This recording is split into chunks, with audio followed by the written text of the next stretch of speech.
Hello दोस्तों, मैं हूं सोनू अग्रवाल और स्वागत है आपका अपने चैनल में जिसमें क्लास 11 12 के मैथ एंड फिजिक्स के कंसेप्ट्स को आसान तरीके से बताने की कोशिश करता हूं। दोस्तों, इस वीडियो में हम लोग कंटिन्यूटी एंड डिफरेंशिएबिलिटी चैप्टर का फर्स्ट एक्सरसाइज जो कि 5.1 है उसको कंटिन्यू करने वाले हैं। ये वीडियो दोस्तों पार्ट 9 है। पार्ट 8 तक हमने अपलोड कर दिया है ऑलरेडी और उसमें क्वेश्चन नंबर 29 तक हम लोगों ने ऑलरेडी सॉल्व करके आपको दे दिया है। तो ऑब्वियसली अगर आप लोगों ने उसको रेफर नहीं किया होगा तो जरूर कर लें और उसको आसानी से बनाने की कोशिश करें। क्वेश्चन 30 एंड ऑनवर्ड्स हम लोग इस वीडियो में सॉल्व करने वाले हैं दोस्तों और आसानी से समझने वाले हैं। और उसके पहले दोस्तों आपसे एक रिक्वेस्ट, अगर आपने चैनल सब्सक्राइब कर रखा है तो धन्यवाद, और अगर नहीं किया तो जरूर करें और अपने फ्रेंड्स में रेफर करें। बेल आइकन को क्लिक करें ताकि आपको मेरे नेक्स्ट वीडियो का नोटिफिकेशन मिल सके। दोस्तों शुरू करते हैं। क्वेश्चन 30 है दोस्तों।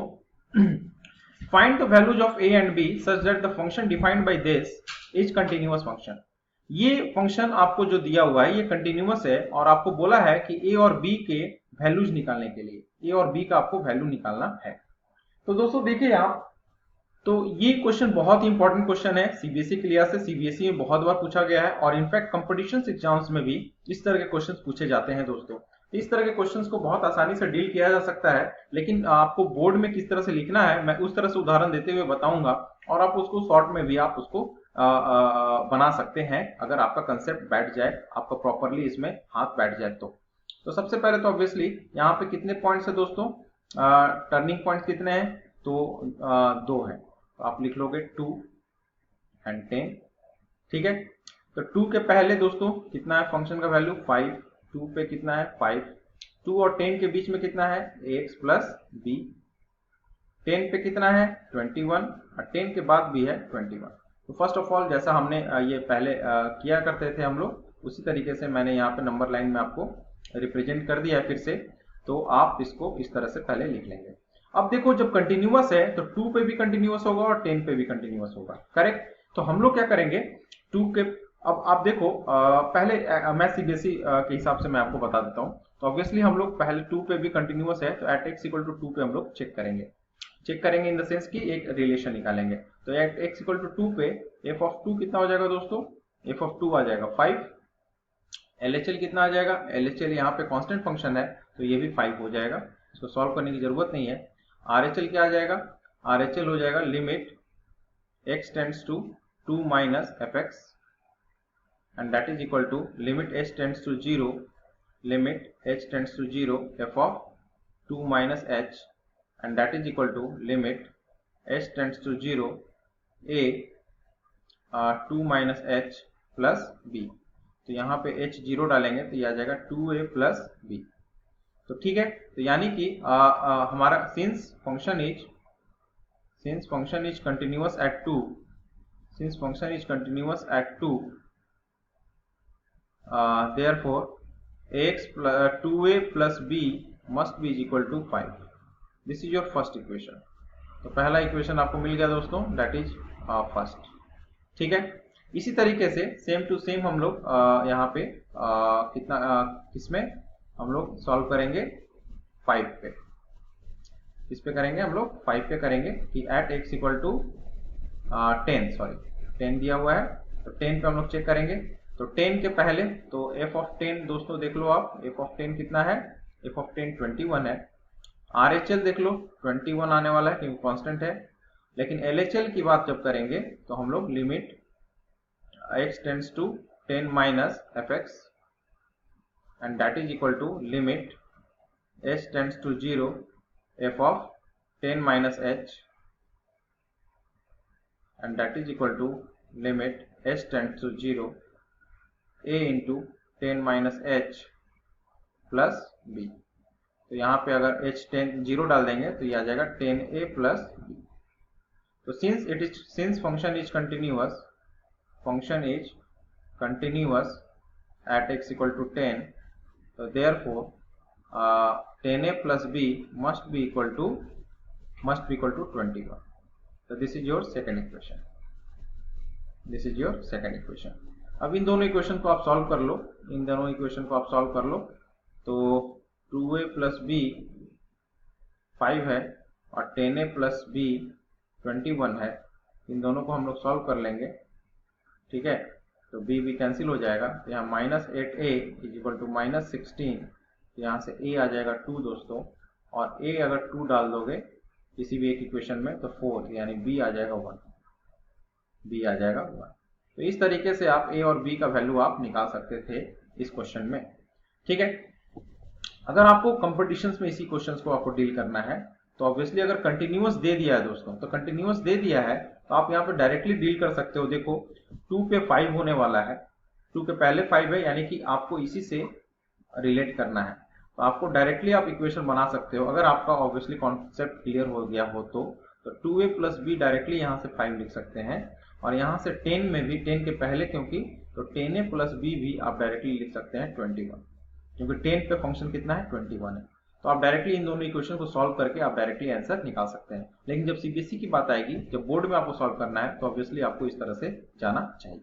ठीक है, नेक्स्ट आते हैं दोस्तों 31 से लेकर 34 तक। इन चारों जो क्वेश्चंस आपको दिए हुए हैं, ये चारों क्वेश्चंस दोस्तों आप देखोगे कि ये आपका जो लास्ट थ्योरी था आपका composition of continuity of composite functions, उस फंक्शंस के आधार पे ये चारों का सॉल्यूशन आपका होगा, जो कि आपको यहाँ पे दिया हुआ है fx equal to cos x square, fx equal to mod of cos x, fx equal to sine of mod x and fx equal to mod of x minus mod of x plus 1। तो आपको मालूम है दोस्तों, इसको मैं आपको directly बता दूं, इसमें LHL RHL निकालने की जरूरत नहीं पड़ेगी। आपको मालूम है कि अगर fx कंटिन्यूअस है, gx कंटिन्यूअस है, ठीक है, तो ऑब्वियसली कहीं किसी पॉइंट में at x equal to c and FOG defined है at x equal to c। तो आपको मालूम था कि FOG is also continuous at x equal to c।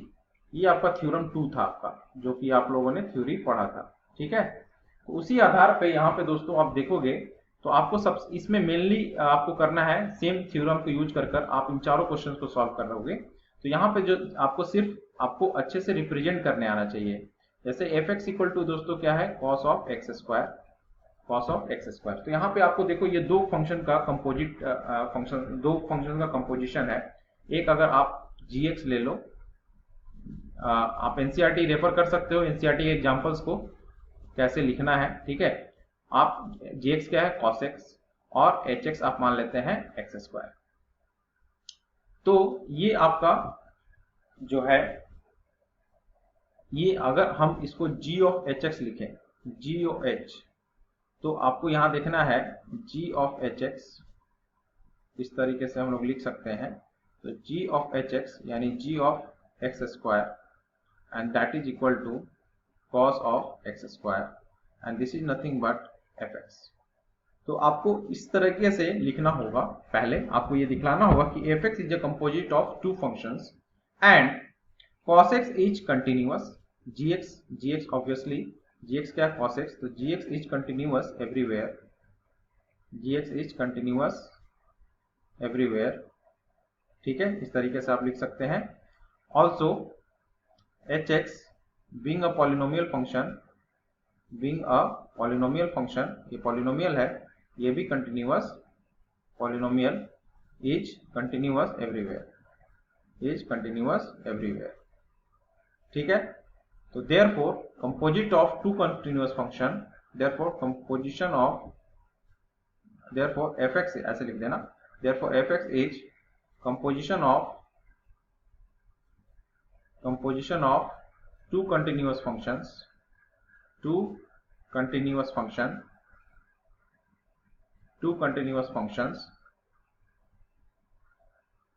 so fx is continuous everywhere, बस आपको इतना ही करना है। मेनली आपको ये कंपोजिशन वाला जो चीज है, आपको ये दो फंक्शन अलग अलग तौर करके आना चाहिए, कंपोजिशन ऑफ फंक्शंस दिखलाने आना चाहिए, और उसके बाद ये स्टेटमेंट आप जस्ट लिख दो और बस कंटिन्यूअस बोल दो। ठीक है, इसी तरह से आप अदर जो क्वेश्चंस है, क्वेश्चन नंबर 32, 33 है ना, इन सब क्वेश्चंस को भी 32 में क्या है, मैं कंपोजिशन करना आपको बता देता हूँ। एफ एक्स इक्वल टू दोस्तों इस केस में है मॉड ऑफ कॉस एक्स। क्या है? Mod of cos x. तो मॉड ऑफ कॉस एक्स आपको यहाँ पे दिख रहा है, दो फंक्शन है, एक जी एक्स आप मान लो कॉस एक्स और एक एच एक्स मान लो मॉड एक्स मान लीजिए। तो आप देखो ये है आपका actually H of H O G. क्यों? क्योंकि मेन फंक्शन मॉड है आपका और कॉस एक्स उसके अंदर है। तो अगर आप इसको लिखोगे एच ऑफ जी एक्स लिखिएगा इसको, और एच ऑफ जी एक्स यानी एच ऑफ कॉस एक्स, ठीक है, और एच ऑफ कॉस एक्स हो जाएगा mod of cos x, that is equal to हो जाएगा दोस्तों एफ एक्स। फिर से वही चीज हो जाएगा, कॉस एक्स यहाँ पे क्या होता है? Continuous everywhere. Mod of x is continuous for every real number, so composition of two functions is continuous everywhere. तो इस तरीके से आप इसको भी लिख सकते हैं। नेक्स्ट क्वेश्चन जो आपका दिया हुआ है उसका भी मैं कंपोजिट करके बता देता हूं आपको, जो है कि sine of mod x. Sine of mod x, तो साइन ऑफ मॉड एक्स, तो ये मान लीजिए एफ एक्स है आपका, ठीक है। तो आप इसमें मेन फंक्शन यहाँ पे देखो साइन एक्स है, तो आपको मान लो जी ऑफ एक्स आपका साइन है, साइन एक्स है, और एच ऑफ एक्स मान लेते हैं मॉड एक्स है, ठीक है। तो आप इसको जी ऑफ एच एक्स लिखेंगे। जी ऑफ एच अगर लिखते हैं तो जी ऑफ एच एक्स, ठीक है। तो जी ऑफ मॉड एक्स अगर आप इसको इस तरह से करें तो यहाँ पे एक्स था तो साइन एक्स, तो ये आ जाएगा sine of mod x, that is equal to f x. तो आप जानते हो कि साइन एक्स भी कंटिन्यूअस एवरीवेयर और मॉड एक्स भी continuous everywhere, so this function is composition of two functions is two continuous function is continuous everywhere. तो इस तरीके से इसको भी आप लिख सकते थे। एंड जो लास्ट क्वेश्चन है दोस्तों, क्वेश्चन नंबर 34 की बात करें तो 34 में आप क्वेश्चन जो दिया है यहाँ पे, find all point of discontinuity of the function this. तो इसमें डिसकंटिन्यूटी फंक्शन भी फाइंड आउट करने के लिए बोला है, लेकिन आपको चीजें वही करनी है जो आपको करते आए हो। तो यहाँ पे भी देखो ये मॉड एक्स है, तो एफ एक्स इक्वल टू आपका क्या दिया हुआ है, आप मान लेना mod x minus mod of X plus 1, इस तरीके से ये दिया हुआ है। तो इस फंक्शन को सॉल्व करने के लिए इसमें भी दोस्तों आप एज्यूम कर लेना let G X equal to mod X और H X equal to mod of X plus 1। तो आप जानते हो modulus function is continuous everywhere, और ये भी मॉडुलस फंक्शन है, ये भी कंटिन्यूअस एवरीवेयर। तो subtraction of two modulus function means two continuous function is also continuous. तो ये थ्योरम 1 से, थ्योरम 1 जो आपका दिया हुआ है अलजेब्रा ऑफ कंटिन्यूटी, उससे एफ एक्स जो है कि is continuous, F x is continuous everywhere, F x is continuous everywhere आप लिख सकते हो, ठीक है।